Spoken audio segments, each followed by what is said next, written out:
Ya, selamat malam. Jumpa lagi dalam acara Suka-Sukamu Tuhan.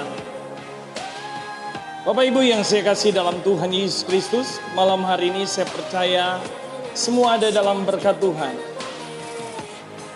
Malam hari ini kembali lagi di malam Minggu dalam acara Suka-Sukamu Tuhan bersama saya Pastor Aldi masih ada, masih hidup, masih bergerak, masih bernapas, dan masih ingin menjadi berkat bagi kita buat malam hari ini. Saya percaya sambil menunggu narasumber kita yang akan bergabung malam hari ini adalah Pastor Kelvin Woruntu dari Sorong.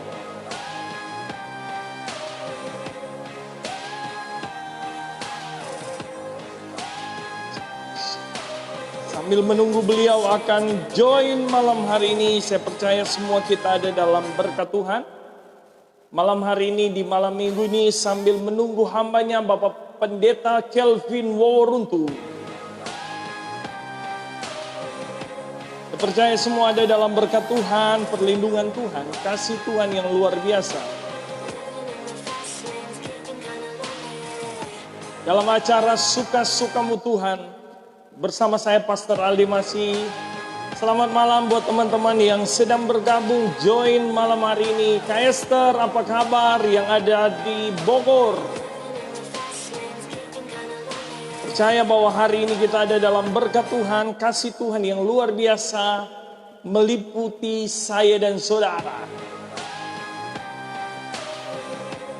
Apa kabar Bogor, Kak Esther? Tuhan berkati. Saya percaya hari ini sambil menunggu saya akan mengundang Pastor Kelvin. Pastor Kelvin. Ya, Pastor Kelvin Woruntu.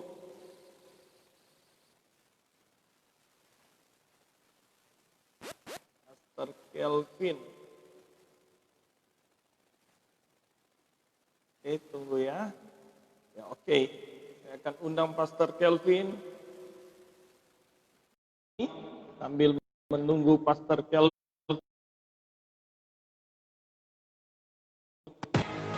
Haleluya. Puji Tuhan. Haleluya. Haleluya. Haleluya. Puji Tuhan. Selamat malam Pastor. Selamat malam Pastor. Apa kabar? Luar biasa. Wah, luar Puji biasa. Tuhan, luar biasa. Kita ini bagaimana kabar Jawa Barat? Luar biasa. Puji Tuhan. Amin, amin. Ya, Pastor, gimana kondisi Sorong saya? Aman-aman ya? Puji Tuhan, semua dalam pertolongan Tuhan dan dalam perlindungan Tuhan, dalam keadaan yang diberkati. Saya ingat Sorong itu kurang lebih 21 tahun lalu, Pastor. Waktu saya masih kerja di Usamina, Sorong. Oh, Usamina, iya, iya. Tinggal di Rupei. Oke. Puji Tuhan, Pastor ya. Terima kasih buat waktu malam hari ini. Sudah bisa gabung, Pastor. Saya percaya malam hari ini ada berkat khusus dari tanah Papua untuk kita semua. Ya, sebelumnya kita berdoa dulu, Pastor ya. Oke, siap. Ya. Bapak, kami bersyukur malam hari ini buat kesempatanmu, kami hamba-hambamu yang ada dalam acara tayangan Suka-Sukamu Tuhan. Malam hari ini kami ada bersama dengan narasumber kami, Pastor Kelvin Woruntu Tuhan. Kami percaya ada benih firman Allah, kami akan sharing kebenaran firman Allah, menguatkan para pemirsa yang sedang menonton maupun yang akan kembali menonton acara ini. Kami berdoa biarlah Tuhan mengambil alih, biarlah setiap apa yang kami kerjakan malam hari ini akan mengalami satu lawatan, mengalami sesuatu jauh pemirsa yang saat ini menonton acara Suka-Sukamu Tuhan. Jaringan yang kami pakai pun kami serahkan dalam tangan-Mu Tuhan. Di dalam nama Yesus, haleluya, amin.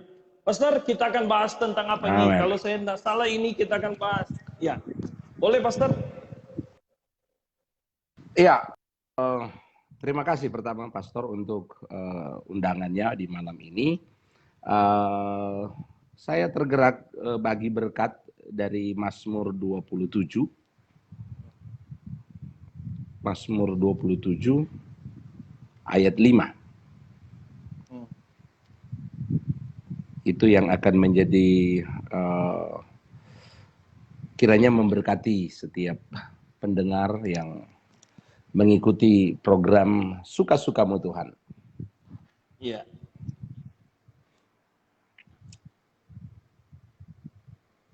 Saya baca ya, Pastor? Atau saya yang baca aja ya? Mazmur 27 ayat 5 ya? Ya, Mazmur 27 ayat 5.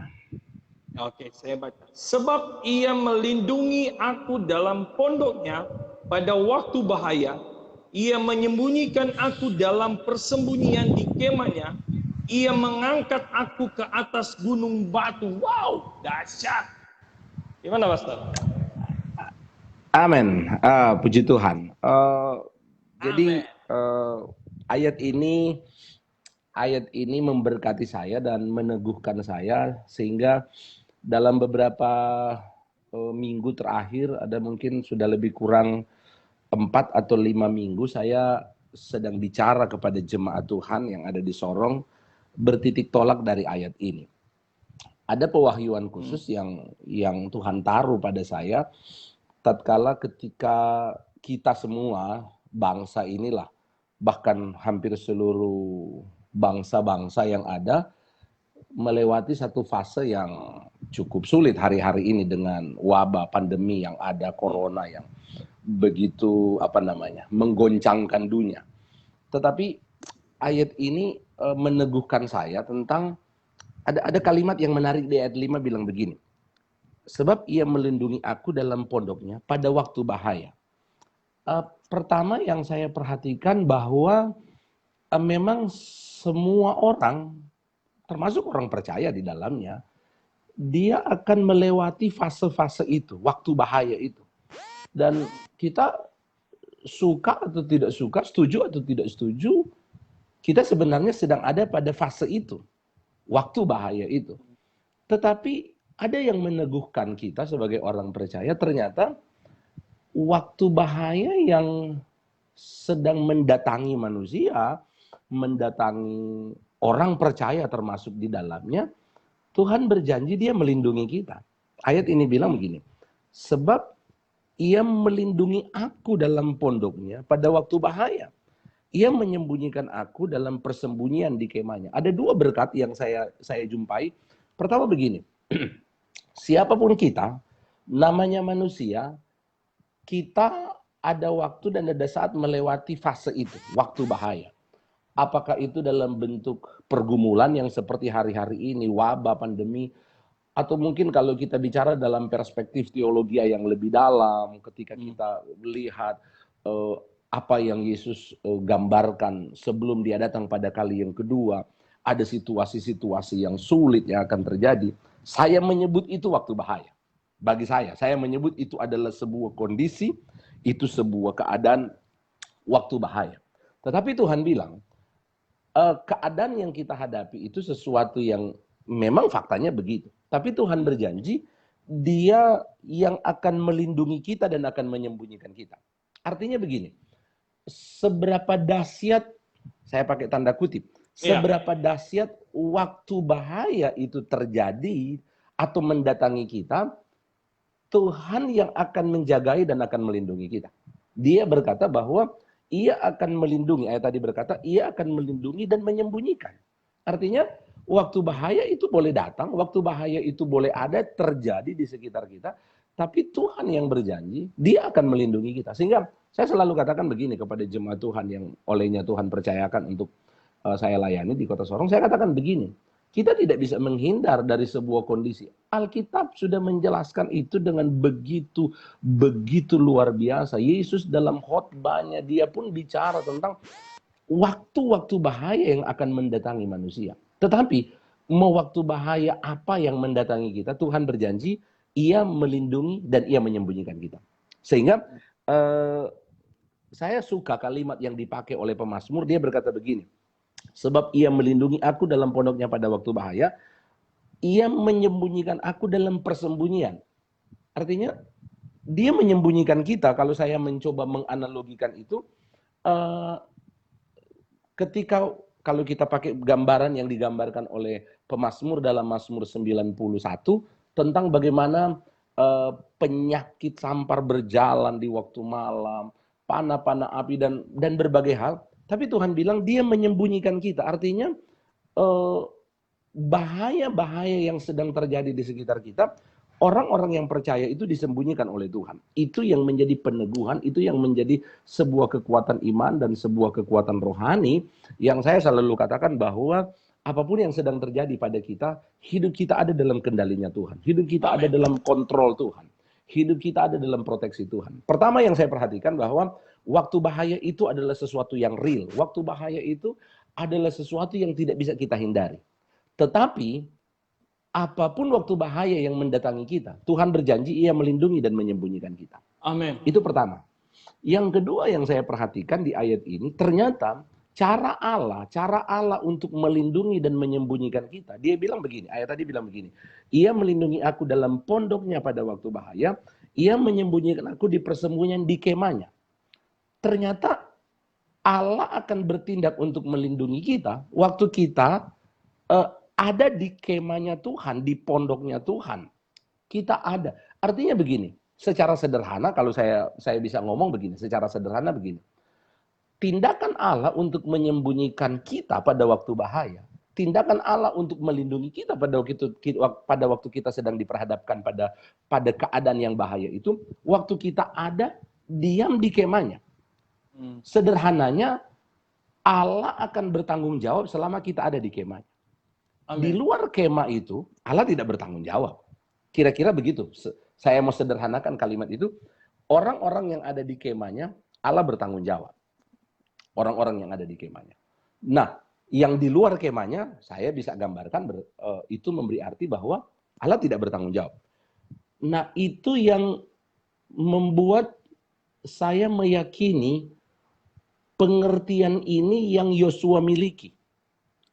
Pada waktu dia menyelesaikan tugas dan tanggung jawabnya, membawa Israel masuk ke tanah perjanjian, Yosua di akhir dari pekerjaannya, dia berkata begini kepada Israel. Silakan, kamu mau pilih pada Allah mana kamu menyembah? Kepada Allah yang disembah oleh orang-orang Amori? Atau apa, dewa-dewa mana? Silakan. Tapi dia berkata begini, tetapi aku dan seisi keluargaku, seisi rumahku, kami akan beribadah kepada Allah kami. Kenapa? Saya melihat bahwa dia sadar selama dia ada dengan Tuhan, dia diam di rumah Tuhan, dia tinggal dengan Tuhan, selama itu Allah bertanggung jawab dalam hidupnya. Saya mungkin ingin share ini kepada teman-teman, kepada pemirsa, kepada saudara-saudara yang mengikuti program Suka-Sukamu Tuhan. Saya mau katakan bahwa Allah bertanggung jawab dalam kita, selama kita ada dalam kemahnya. Waktu kita keluar dari kemahnya, saya mungkin ekstrim kalau kalimat saya pergunakan begitu. Allah tidak bertanggung jawab. Tapi selama kita ada di kemahnya, Allah pasti akan bertanggung jawab dalam hidup kita. Amen. Bukan berarti waktu kita ada di kemah Tuhan, kita tidak ada masalah. Bukan berarti kita tidak ada pergumulan lagi. Pastilah ada. Cuma Allah akan bertanggung jawab untuk kita. Saya ingat, Pastor, pada satu waktu perjalanan Rasul Paulus, ketika dalam satu pelayanan dalam kitab Kisah Para Rasul, Alkitab mencatat tentang tatkala kapal yang ditumpangi oleh Paulus dan semua penumpang yang ada di kapal itu diperhadapkan dengan badai, diperhadapkan dengan gelombang yang besar, dan kapal itu terombang-ambing sekian waktu lamanya di lautan itu, semua pada ketakutan dan semua pada kepayahan. Kalau kita baca dalam cerita itu, para penumpang melihat ada pulau yang dekat. Lalu dalam kegalauan, dalam kecemasan mereka, kalau kita bacakan cerita itu, mereka berusaha untuk mencoba untuk menggapai pulau itu dengan upaya mereka. Lalu Paulus berkata begini, jangan kamu tinggalkan kapal ini, jangan kamu keluar dari kapal ini, karena kalau kamu keluar dari kapal ini, kamu tidak akan selamat. Tetap bertahan di kapal itu. Nah, yang terjadi adalah benar, orang-orang yang tetap ada di kapal itu mereka yang dilindungi, mereka terpelihara. Orang-orang yang mencoba mencari keselamatan dengan, mereka kan sudah lihat ada pulau di depan, kita sudah sekian hari kok terombang-ambing di lautan lepas, ini ada pulau di depan, sudah lompatlah dan kita berenang ke pulau itu. Tapi Paulus dia berkata, kalau kamu keluar dari kapal ini, kamu tidak akan selamat. Nah, saya ingin pastikan dengan satu kebenaran ini bahwa pertama, orang-orang yang ada di kemahnya Tuhan, Tuhan bertanggung jawab dalam hidupnya. Apapun situasi keadaan, mau waktu bahaya apa yang mendatangi kita, saya cuma punya satu keyakinan bahwa orang-orang yang ada di kemahnya Tuhan, Allah bertanggung jawab dalam hidupnya. Itu kebenaran pertama yang saya ingin bagi. Lalu yang kedua, ini sebuah kebenaran yang menghidupkan dan Tuhan meneguhkan saya. Saya ngomong ini kepada jemaat Tuhan, kalau kalimat yang terakhir atau bagian C di ayat 5 ini, sebab ia melindungi aku dalam pondoknya pada waktu bahaya, ia menyembunyikan aku dalam persembunyian di kemahnya. Lalu kalimat ini berkata begini, ia mengangkat aku ke atas gunung batu. Kalau kita bicara tentang mengangkat ke atas gunung batu, tentu itu bicara tentang kemenangan, itu bicara tentang mujizat, itu bicara tentang pemuliaan Tuhan. Amen. Ya pokoknya itu bicara tentang hal-hal itu. Dan Tuhan menjanjikan itu. Nah, saya memperhatikan begini, ternyata Tuhan mengangkat kita ke atas gunung batu sesudah kita melewati waktu bahaya. Sesudah. Jadi waktu bahaya itu terjadi lebih dulu, baru naik ke atas gunung Tuhan, naik ke atas gunung batu itu. Saya ngomong begini di jemaat di Sorong, saya bilang begini di jemaat di Sorong, saya katakan begini, sesudah kita melewati waktu bahaya dengan wabah yang sedang terjadi hari-hari ini, ini waktunya untuk gereja akan masuk pada masa pemuliaan yang luar biasa. Amen. Allah akan bawa gereja untuk kita melihat bagaimana Allah akan bawa kita naik di atas gunung batu Tuhan. Saya mengimani itu, Pastor, bahwa sesudah waktu bahaya kita lewati, Tuhan akan bawa kita ke atas gunung batu. Tidak selamanya kita akan ada di waktu bahaya itu. Tapi sesudah kita melewati waktu bahaya, kita akan dibawa Tuhan di atas gunung batu. Tetapi yang jadi pertanyaan begini, siapa mereka? Orang percaya yang seperti apa? Ayat ini dengan begitu tegas berkata, orang-orang yang ada di kemahnya Tuhan, berdiam di pondoknya Tuhan. Dan itu mungkin yang saya ingin ajak kepada seluruh pendengar, apapun situasi, kondisi yang terjadi, tetaplah bersama dengan Tuhan, tetap diam dengan Tuhan. Jangan goyah untuk setiap hal yang sedang terjadi. Tetap dengan Tuhan, Tuhan akan bertanggung jawab dalamnya. Sekali lagi, bukan berarti kita tidak ada masalah. Pasti ada masalah. Tapi Tuhan bertanggung jawab. Sesudah kita melewati waktu bahaya, Tuhan akan bawa kita naik di atas gunung batu Tuhan itu. Haleluya. Pastor. Haleluya. Berkat Tuhan. Ya. Luar biasa. Amen. Pastor begini, yang menjadi pertanyaan hari ini, Pastor bilang bahwa memang lihat kondisi COVID-19 ini, hampir kurang lebih 200 negara mengalami situasi hari ini, dan kalau saya tidak salah dengan dari pemerintah pun menyampaikan hari ini kurang lebih 1.200 atau 1.300 yang mengalami positif COVID-19. Penambahan, dan di sekian banyak orang, dan hari ini saya tidak bisa sebut, yang saya dapat berita satu tempat di daerah saya kenal bahwa kena COVID juga, anak Tuhan. Apa yang harus dilakukan anak Tuhan hari-hari ini? Dia sudah berkata, saya kan pelayan Tuhan, saya anak Tuhan, saya ya ke gereja, tapi saya alami seperti ini. Apa yang harus untuk menguatkan iman mereka, Pastor? Pertama begini, saya terlalu percaya yang firman Tuhan katakan pada Roma pasal 8 ayat 28, bahwa Allah turut bekerja dalam segala sesuatu untuk mendatangkan kebaikan. Artinya begini, kadang-kala memang melihat kebaikan Tuhan itu, terkadang kita mencoba mengukur dengan logika kita. Kadang-kala kan kita mengukur kebaikan Tuhan itu adalah jikalau kita berkata baik. Tapi sebenarnya kan kadang-kala ada waktu-waktu di mana kebaikan Tuhan itu dibungkus dengan sesuatu yang menurut kita tidak baik.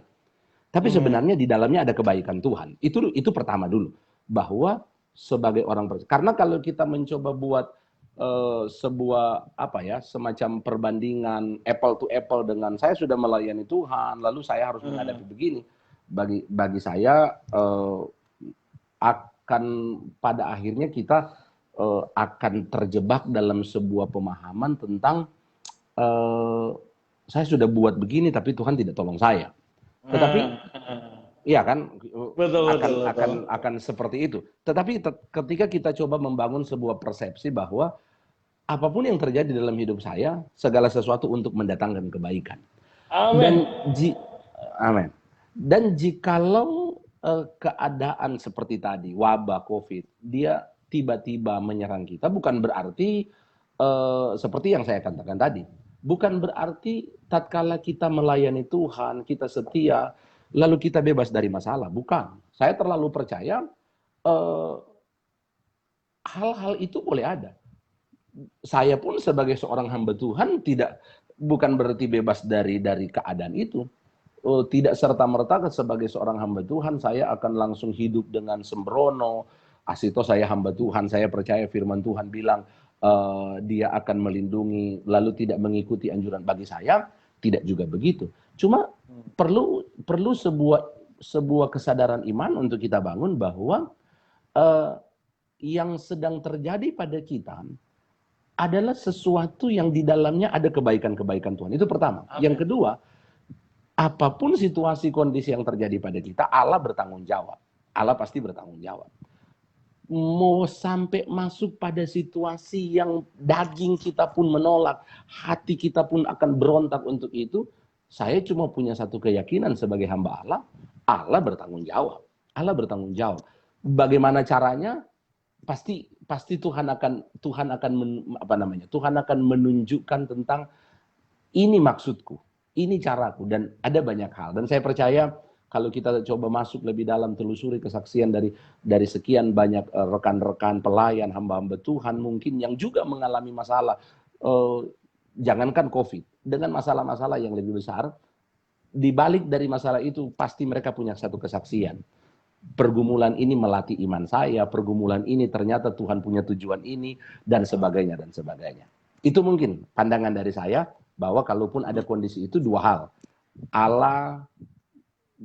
Pertama, Allah bertanggung jawab dalam hidup kita. Yang kedua, segala sesuatu yang terjadi pada kita adalah mendatangkan kebaikan. Walaupun kadang-kala cara Allah memberi kebaikan itu dalam bentuk yang seolah-olah tidak baik. Allah bungkus sesuatu yang kebaikan itu kadang-kala Tuhan bungkus dengan sesuatu yang tidak baik, tapi isinya pasti kebaikan Tuhan. Saya senang sekali Pastor bilang, saya mau sedikit bertanya, Pastor, bahwa kadang-kadang Tuhan izinkan, sepertinya saya katakan sampai saya bilang sepertinya gaya buah durian, Pastor. Di luar kelihatan, betul. Durinya, dalamnya manis ya. Ya, betul. Tapi seringkali saya katakan bahwa tidak semua kadang-kadang yang bisa pahami bahwa ada orang bilang, wah saya kan begini. Tetapi ketika Pastor bilang tadi, kadang-kadang Tuhan izinkan. Karena kita percaya Pastor bilang Roma 8 ayat 28, Allah turut bekerja dalam segala hal mendatangkan kebaikan bagi mereka yang mengasihi Dia. Artinya, apapun yang terjadi dalam kehidupan kita, walaupun kita ada dalam COVID-19 atau apapun, karena bukan hanya COVID saja, tetapi ada banyak hal yang kita perjalanan, bagaimana hidup kita, tetapi seringkali Tuhan izinkan itu, tapi tetap Tuhan ada bersama dengan kita ya Pastor? Iya, saya mempercayai itu, saya tetap mengimani itu, bahwa dan saya percaya kita hamba-hamba Tuhan. Saya pikir mungkin pastor yang pelayanan di Jawa Barat pasti lebih banyak pengalaman tentang kesaksian-kesaksian yang secara manusia kita berpikir, wah ini selesai, ini game over ini. Ini sesuatu yang membuat kita kalah kita. Tapi kita lihat tentang bagaimana pertolongan Tuhan. Itu sebabnya saya pakai bahasa tadi bahwa begini. Apapun situasi yang terjadi pada kita, Allah bertanggung jawab. Ia menyembunyikan dan Dia melindungi, itu bentuk dari tanggung jawabnya Tuhan. Cuma memang kadang-kala kan kita manusia ini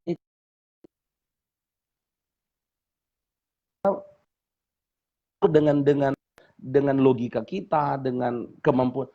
Tapi kan Tuhan kan punya berjuta-juta cara untuk melakukan sesuatu. Saya cuma tetap mengimani itu. Apapun situasi kondisi yang ada, Allah pasti bertanggung jawab. Dia bertanggung jawab penuh dalam kehidupan kita, sehingga cuma mungkin saya menggarisbawahi itu bukan berarti kita bebas dari masalah. Ketika kita ada dalam, saya pakai bahasa Mazmur 27 ayat 5 tadi. Ketika kita sedang ada di kemah Tuhan, itu mungkin bicara tentang pelayanan, itu mungkin bicara ibadah, itu mungkin bicara doa, itu kita sudah lakukan segala sesuatu maksimal. Lalu bukan berarti kita bebas dari masalah, pasti ada. Cuma saya tetap mengimani Allah bertanggung jawab dalam hidup kita. Amin. Itu menjadi keyakinan untuk sehingga umat-umat Tuhan, pendengar firman dimanapun berada, meyakini bahwa saya punya Tuhan yang dia akan bertanggung jawab dalam hidup saya. Wow, dahsyat. Jadi memang kita malam hari ini siapapun kita, ya, karena kalau kita lihat Ayub bilang bahwa Ayub 7 hidup kita seperti orang yang bergumul, ya. Ya, kalau tidak bergumul, orang yang sudah tidak ada pergumulan dekat tempat saya, Pastor Sandiago Hill. Oh gitu, oh ya. Ya kan, dekat saya. Iya, ya. iya. Jadi kalau sudah selesai, tapi selama kita, saya senang, Pastor bilang bahwa setiap siapapun kita punya persoalan. Tapi kita percaya yang membedakan kita adalah kita tidak sendiri ya Pastor. Ada Tuhan ketika kita ada di kemah Tuhan. Amin, iya, benar. Jadi saya mengimani itu, meyakini itu bahwa setiap kita mau hamba Tuhan. Saya kadang-kadang ngomong begini, Pastor. Saya kadang-kadang ngomong begini di jemaat. Kalau menjadi pendeta itu jaminan bebas dari masalah, ayo kita semua jadi pendeta. Betul. Kalau jadi pendeta. Kalau pendeta itu jaminan bebas dari masalah, ayo semua kita jadi pendeta. Tapi ternyata jadi pendeta itu lebih banyak ya. Dia pasti dia punya masalah. Ya, pasti dia punya masalah, dia punya pergumulan, mungkin warnanya beda, mungkin jumlahnya, kuantitasnya mungkin beda, tapi semua orang pasti punya masalah. Yang saya setuju dengan bahasa yang Pastor katakan tadi, bahwa yang membedakan adalah kita ini ada yang menolong kita, ada yang akan terus menjagai kita. Kita punya Bapa yang setia, dia akan, kalimat yang tadi di ayat 5 bilang melindungi dan menyembunyikan. Saya sangat-sangat mengimani itu dan saya percaya kita semua, saya pribadi sampai hari ini dan pastor juga saya percaya bahkan seberapa mengikuti kegiatan sesuatu yang luar biasa bahwa kita ada sampai hari ini itu karena pemeliharaan Tuhan, itu karena Tuhan melindungi kita, Tuhan menjaga kita. Itu yang menjadi keyakinan saya. Wow. Menjadi keyakinan kita bahwa masalah bisa datang, persoalan bisa datang, tapi kita percaya bahwa pertolongan Tuhan itu nyata terus bagi setiap orang percaya ya.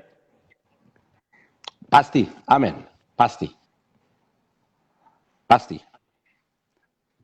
Sorry Pastor, saya pindah karena mungkin signal agak terganggu, saya pindah. Gini Pastor, itu yang saya bilang, iya boleh. Sering kali yang saya katakan bahwa ini yang dalam kekristenan, dalam jemaat kita itu tidak semuanya imannya sama Pastor. Betul kan? Karena kita nggak bisa pungkiri, ada yang maaf pun kita pun ketika COVID-19 kita pun sesama hamba Tuhan pasti ada berbeda-beda. Kalau kalau seperti Pastor bilang tadi, kalau memang jadi hamba Tuhan itu tidak ada masalah, pasti semua akan jadi hamba Tuhan. Tapi kalau orang pikir lebih banyak masalah pendeta adalah ketika masalah jemaat itu jadi masalah juga menjadi pendeta, ya kan? Iya, betul. Ya, gini Pastor, kalau saya bilang begini bahwa kalau memang dengan kondisi situasi hari-hari ini, bagaimana kita yang sebagai hamba Tuhan meyakinkan, tadi saya katakan, jemaat itu tidak semuanya imannya itu sama. Tapi bagaimana hari-hari ini ada banyak pun dengan kondisi COVID-19, ini bukan masalah terjadi hanya soal virus, tapi sedang terjadi tentang ekonomi. Ya kan? Ada banyak jemaat yang maaf, dia harus alami PHK dengan bagaimana kita untuk meyakinkan mereka, menguatkan iman mereka. Pertama yang saya perhatikan begini, firman itu adalah sesuatu yang hidup. Amin. Yohanes 1 ayat 1 berkatakan firman itu adalah Allah. Amin. Artinya begini, yang saya sebagai hamba Tuhan, artinya mungkin ini kesaksian dari saya. Saya coba bagi kepada jemaat tentang begini. Kita tidak bisa pungkiri, kita tidak bisa menutup mata dengan kondisi yang terjadi seperti yang pastor bilang. Tingkat jemaat, pengertian rohani dari jemaat, iman jemaat itu beragam, dia berbeda-beda. Sekarang bagaimana caranya untuk memastikan dan meyakinkan mereka? Pertama yang saya mau katakan, yang kalau saya yang saya lakukan di jemaat Tuhan adalah benar-benar membuat firman itu dia real. Firman itu dia harus benar-benar real dalam hidup jemaat. Sehingga jemaat ketika dengar firman, mereka bukan sedang dengar sebuah konsep, mereka bukan sedang dengar sebuah teori. Tapi mereka seperti memang mendengar Tuhan sedang bicara. Artinya begini, secara singkat saya mau katakan bahwa bagaimana kita hamba-hamba Tuhan mencoba untuk menghidupkan firman. Sehingga setiap penyampaian firman, khotbah yang kita sampaikan, dia tidak sedang berisikan konsep, dia tidak sedang berisikan teori. Tapi dia benar-benar berisikan sesuatu yang memang Tuhan hidup di sana. Bagi saya itu. Sehingga karena begini, kalau kita mau bicara tentang kita turun untuk menolong mereka, perlu. Tapi seberapa kekuatan kita sebagai hamba Tuhan? Bayangkan jikalau jemaat yang sekian banyak, lalu mereka punya pergumulan yang katakanlah untuk satu masalah ekonomi dengan beberapa pekerjaan yang harus mereka dirumahkan, lalu sekian banyak. Berapa sih kekuatan kita, berapa kekuatan gereja untuk menopang mereka, menolong mereka? Terbatas. Tapi waktu kita menyampaikan firman dan firman itu hidup bagi mereka, itu yang saya perhatikan, itu yang saya lihat di jemaat. Amin.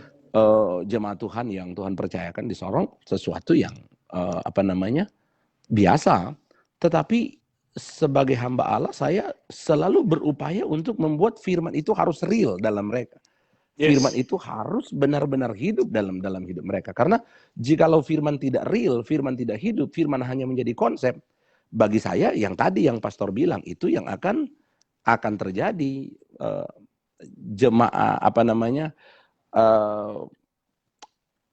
Jemaat akan merasa seperti hanya menerima. Pada akhirnya mungkin akan ada waktu di mana mereka merasa seperti tidak ada harapan, tidak ada pertolongan.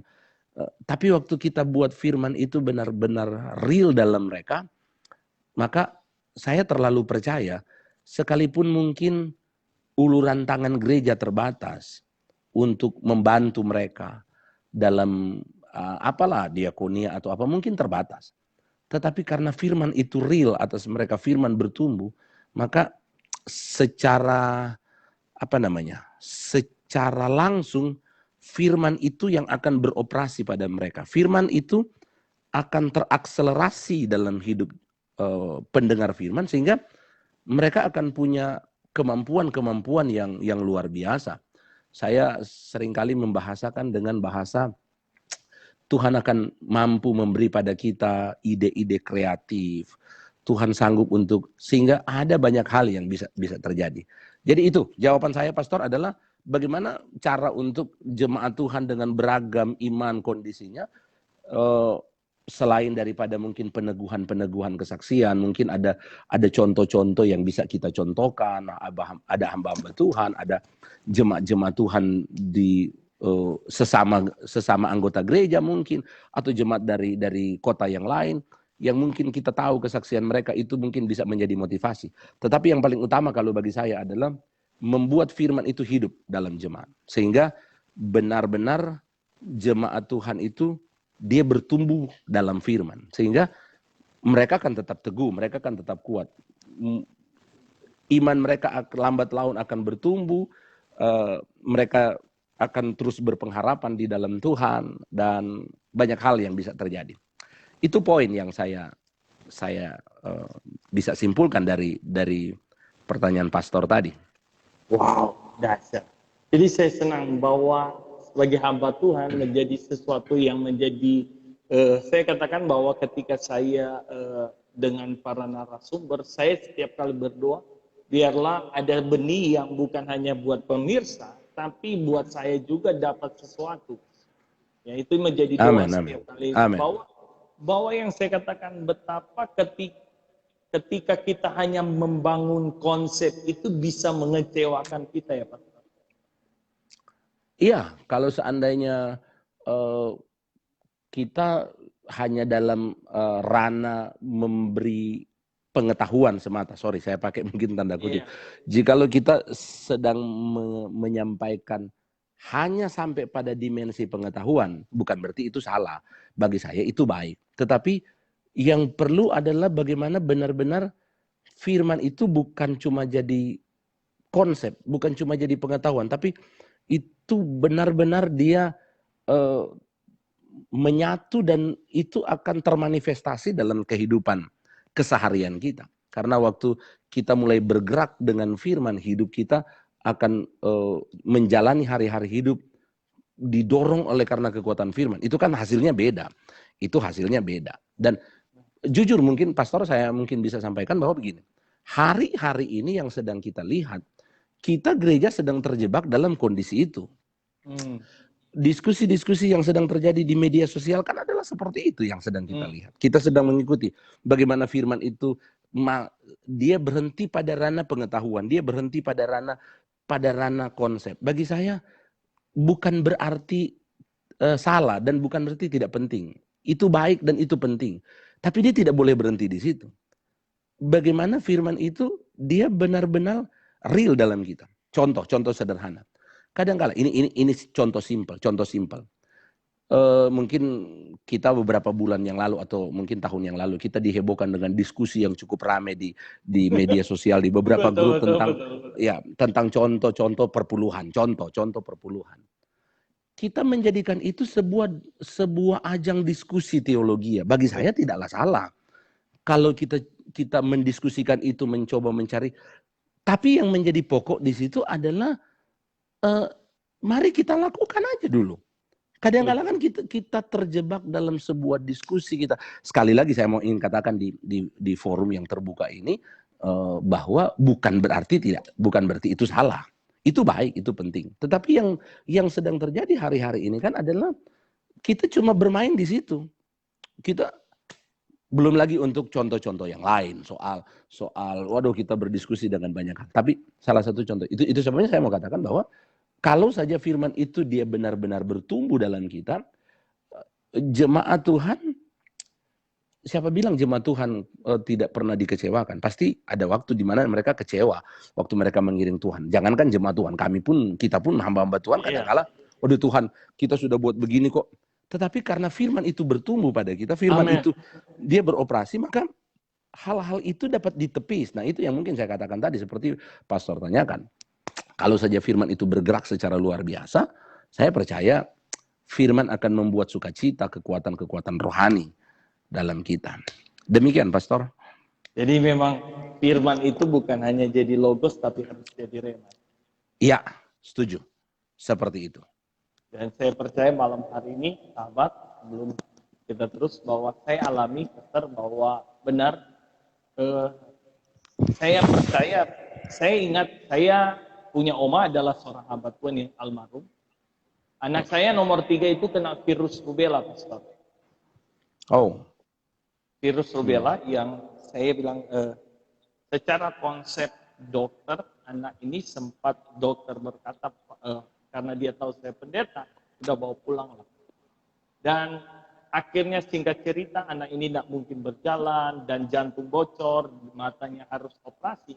Tapi saya katakan, konsep dokter tidak mungkin. secara logika. Tapi saya pegang, oma saya nggak pernah berkata ketika orang membawa anak kepada Yesus, apakah dosa orang tua atau dosa anak. Tapi Yesus ingin menyatakan kemuliaan Tuhan. Amin. Dan Ya. saya belajar ketika itu saya balik ke rumah sakit RSC, bolak-balik sampai satu titik saya bilang, saya menyerah. Dokter katakan nggak mungkin jalan, tapi hari ini saya katakan bahwa anak saya bisa jalan. Amin. Amin. Memang belum bisa mendengar, tapi di situ saya belajar bahwa konsep kita dengan konsep Tuhan beda. Yes. Amin. Yang penting kita benar-benar pastor bilang tadi, kita harus jangan pernah lari dari kemah Tuhan. Iya. Amin. Tetap ada di dalam kemah Tuhan dan dia bertanggung jawab untuk kita. Walaupun apapun situasi hari-hari ini yang terjadi dan kita percaya bahwa kalau kita balik firman Allah bahwa dunia ini akan semakin bukan lebih baik, bahwa akan lebih timbul penyakit. Tapi bagaimana kita konsep kita, bagaimana kita sebagai orang percaya harus ada di rumah Tuhan terus. Iya, betul. Dan bagi saya memang untuk sampai memiliki komitmen sedalam itu, memang kita perlu mensiasati dengan banyak hal. Itu sebabnya kan Daud dia katakan bagaimana dia mencoba untuk mendorong jiwanya untuk bisa tetap ada di kemah Tuhan. Artinya dia merangsang jiwanya untuk dia. Artinya begini, kalau sampai pada titik komitmen untuk apapun yang terjadi, seperti pastor katakan tadi, apapun yang terjadi tetap akan ada di kemah Tuhan, bagi saya itu final. Karena selama kita ada di kemah Tuhan, Tuhan bertanggung jawab. Tetapi untuk kita mau komitmen itu kan itu sesuatu yang tidaklah mudah. Nah, karena itu mungkin kita perlu mensiasati dengan banyak hal. Kita perlu mencoba melakukan hal-hal, saya mempergunakan bahasa merangsang rohani kita, merangsang jiwa kita untuk kita tetap ada di kemah Tuhan, di kemah Tuhan. Kalau pakai bahasa yang Yesus bahasakan di Matius 5, setiap berbahagialah orang yang lapar dan haus. Artinya lapar dan haus itu adalah sebuah rangsangan untuk pada akhirnya dia akan mau mencari akan kebenaran itu. Karena kalau dia tidak lapar dan haus kan, nah itu yang saya katakan, untuk sampai pada titik komitmen yang dalam itu, dia perlu mensiasati. Kadangkala kan, ya tadi seperti pastor bilang, kadangkala masalah, kadangkala proses down, kita kecewa. Tapi kalau kita mencoba belajar untuk mensiasati, sehingga kita tetap ada di rumah Tuhan, saya percaya Tuhan bertanggung jawab dalam hidup kita. Hal-hal ini yang saya ingat, kalimat ini, saya ingat cerita tentang Sadrak, Mesak, Abednego, Daniel. Mereka punya komitmen untuk tetap ada di rumah Tuhan. Amin. Daniel dalam kondisi itu dia tetap berkomitmen, dan komitmen itulah yang membuat pada akhirnya Tuhan membuktikan tentang bagaimana Tuhan melindungi dan Tuhan menyembunyikan dia. Yes. Dilempar di gua singa, dia tidak ada apa-apa, dia tidak mengalami apa-apa di sana. Kenapa? Karena itu yang saya katakan tadi, benar firman Tuhan, waktu kita tetap ada di kemah Tuhan, Tuhan bertanggung jawab dalam hidup kita. Hanya memang untuk sampai pada titik itu kita perlu mensiasati, memang merangsang diri kita untuk kita tetap ada di kemah Tuhan. Mungkin pertama, terapi yang pertama, tetap mengingat kebaikan Tuhan. Amin. Karena selama kita mengingat kebaikan Tuhan, Tuhan saya ada ini cuma karena Tuhan, itu yang akan mendorong. Iya kan? Itu dan banyak contoh-contoh yang lain yang mungkin bisa dikembangkan. Demikian, Pastor. Luar biasa. Tak kerasa Pastor, kita sudah ada kurang lebih 45 menit ya. Kita sharing malam hari ini. Sahabat yang saya kasih dalam Tuhan, sebelum Pastor Kelvin akan menyatakan statement terakhir tentang bagaimana dengan khotbah beliau pada malam hari ini, saya mengajak saudara, meyakinkan saudara sahabat bahwa Tuhan tidak pernah salah apapun yang sedang terjadi hari-hari ini. Tidak ada alasan kita untuk menyalahkan dengan kondisi situasi COVID-19. Tetapi buat saya bahwa lewat peristiwa ini, lewat kondisi hari-hari ini, kita akan melihat kedahsyatan Tuhan. Kita akan melihat kebesaran Tuhan ketika kita tetap ada di rumah Tuhan.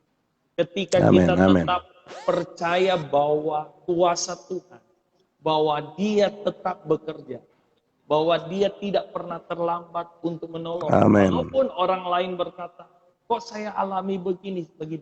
Tapi satu hal yang kita pelajari hari ini, saya dapat sesuatu bahwa seringkali Tuhan izinkan, tapi di dalamnya ada kebaikan Tuhan, ada banyak karya Tuhan yang Tuhan ingin nyatakan untuk ingin Tuhan supaya saya dan saudara untuk melihat bahwa Tuhan yang kita sembah, Tuhan yang luar biasa. Sebab itu, Amin, amin. percayalah kepada Tuhan, yakin, tetap kuat dalam Tuhan, karena bersama dengan Tuhan kita akan melihat mujizat Tuhan. Saya akan minta Pastor Kelvin statement terakhir, mengajak teman-teman yang ada atau rekan-rekan yang ada dengan kondisi hari-hari ini untuk statement Pastor apa yang terakhir.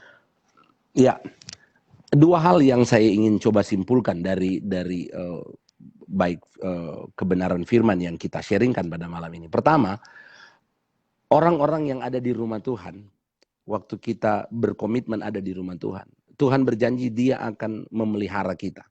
Waktu bahaya itu boleh datang, waktu kesukaran itu boleh terjadi, apapun boleh mendatangi kita.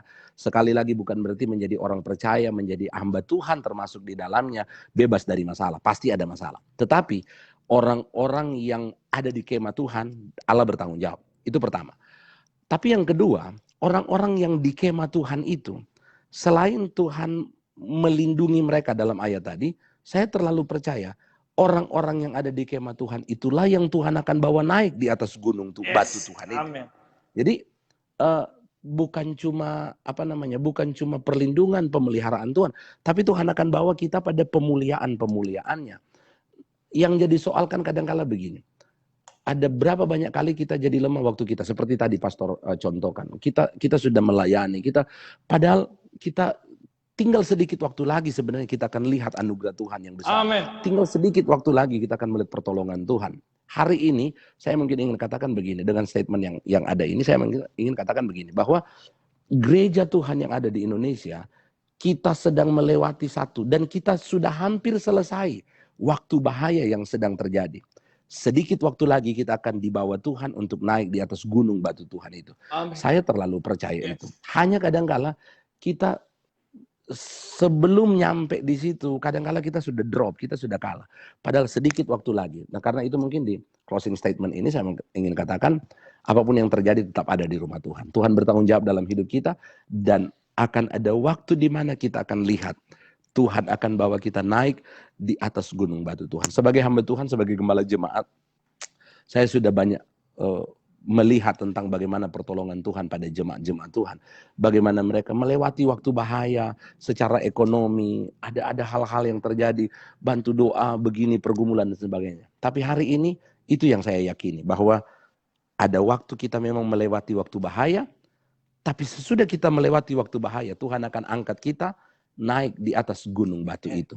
Itu mungkin. Yang penting kita tetap ada komitmen diam di rumah Tuhan. Demikian Pastor. Wow, luar biasa ya. Saya percaya malam hari ini tidak sia-sia ya. Malam hari Amen. ini kita sharing sudah terima firman Tuhan yang luar biasa dari hambanya dari tanah Papua ya. Saya ingat 21 tahun lalu untuk saya keluar dari Sorong itu harus dikawal karena tanggal 1 Desember saya tidak di sini. Oh. Ya, Pastor tanggal 1 ya. Ya dengan kondisi tanah Papua waktu itu, tapi saya percaya semua karena anugerah Tuhan. Mari terus tetap kuat dalam Tuhan, yakini perlindungan Tuhan nyata bagi orang percaya. Sekali lagi terima kasih buat Pastor Kelvin Oruntu. Terima kasih Pastor. Terima kasih Pastor. Sudah gabung malam hari ini. Oke, terima kasih. Salam buat istri dan jemaat. Saya percaya maupun para pemirsa yang sudah menonton, yang akan kembali menonton acara ini. Dalam kesederhanaan acara ini, saya percaya ada benih firman Allah yang sudah memberkati saudara. Menguatkan kita, meyakinkan kita bahwa kita tidak pernah sendiri. Ada Tuhan yang selalu bersama dengan kita. Diakhiri acara saya Kelvin akan berdoa bagi para pemirsa, bagi teman-teman yang ada, supaya kita tetap ada di kemah Tuhan dan kita tetap percaya tidak ada yang bisa menghalangi iman kita, tidak ada yang bisa membuat kita jauh dari Tuhan walaupun masalah. Amin. Tapi kita tahu ada Tuhan yang luar biasa. Pastor bisa? Oke, mari kita satu hati dan kita berdoa. Bapa kami dalam kerajaan sorga, di dalam nama Tuhan Yesus Kristus, akhir dari program acara Suka-Sukamu Tuhan, bersama dengan hamba-Mu Pastor Aldi, syukur peneguhan firman yang kuat bagi kami, bahwa memang kami ada di waktu-waktu bahaya. Hari-hari yang sedang kami jalani ini pun ada waktu-waktu bahaya yang sedang dialami oleh setiap kami. Tapi kami bersyukur untuk firman yang meneguhkan kami, bahwa waktu-waktu bahaya yang sedang mendatangi kami, Tuhan melindungi kami, Tuhan menyembunyikan kami, Tuhan bertanggung jawab penuh dalam kehidupan kami. Bahkan Engkau berjanji lewat firman, Engkau akan mengangkat kami naik ke atas gunung batu Tuhan. Dan biar kiranya itu terjadi bagi setiap pendengar firman, dimanapun mereka berada. Hamba berdoa biar kiranya Tuhan akan menolong, Tuhan akan memberkati setiap mereka. Bapak, hamba berdoa dalam nama Yesus, ketika mereka mungkin mendengarkan kebenaran firman, ada di antara mereka yang mungkin sedang ada dalam pergumulan, ada dalam persoalan, ada dalam masalah, ada dalam keadaan yang sakit. Kami berdoa dalam nama Yesus Kristus, pertolongan Tuhan yang luar biasa akan menjadi bagian dari seluruh pendengar firman. Spesial hamba juga berdoa untuk rekan hamba Pastor Aldi Masih yang merancang dan mendesain akan acara ini. Telah banyak rekan-rekan hamba-hamba Tuhan yang turut terlibat, menopang dan membagi berkat lewat program ini. Hamba berdoa diberkatilah kehidupannya, keluarganya, rumah tangga dan pelayanan yang ada, diberkati Tuhan dengan segala kelimpahan-kelimpahan berkat Tuhan. Terpujilah nama Tuhan. Ini doa syukur kami kepadamu, dan kami tutup program kami di malam ini dalam nama Yesus Kristus. Haleluya, haleluya. Amin. Amin. Puji Tuhan. Terima kasih. Tuhan Yesus memberkati Pastor. Oke. Sampai jumpa. Terima kasih. Pastor. Tuhan berkati. Ya, Tuhan berkati. Oke. Puji Tuhan. Saya percaya malam hari ini kita sudah diberkati oleh Tuhan, dan saya berterima kasih para narasumber yang sudah berbagi sharing firman Allah, dan terima kasih buat Pastor Fenty Sayo, Wakil Sekretaris Majelis Daerah Banten, hari Kamis Pastor Fernando Serang yang sudah berbagi firman Allah, dan hari Jumat kemarin Pastor Revi Awandatu, terima kasih juga sudah berbagi, dan maupun malam hari ini Pastor Kelvin Woruntu yang dari tanah Papua Sorong sudah berbagi lewat kebenaran firman Allah. Saya percaya bahwa apapun yang menjadi program kami dengan keterbatasan, tapi saya percaya Tuhan kita yang tidak pernah terbatas. Sampai jumpa besok malam di acara Suka-Sukamu Tuhan. Yang akan dilayani atau sharing kita adalah Bapak Gusti, Ketua Majelis Daerah Sulawesi Barat. Ya. Sulawesi Barat, beliau akan melayani berbagi dalam diskusi kita pada besok malam. Sebab itu saya memohon kepada teman-teman, rekan-rekan, bantulah acara ini dalam doa, dan biarlah semuanya untuk kemuliaan nama Tuhan. Dan saya percaya ketika Tuhan ditinggikan, ada hal-hal yang besar yang Tuhan kerjakan. Dukung terus, dan saya percaya bersama Yesus kita lakukan mukjizat. Bersama Yesus kita akan melihat suka-sukamu Tuhan terjadi dalam hidupmu. Tuhan Yesus berkati, sampai jumpa lagi.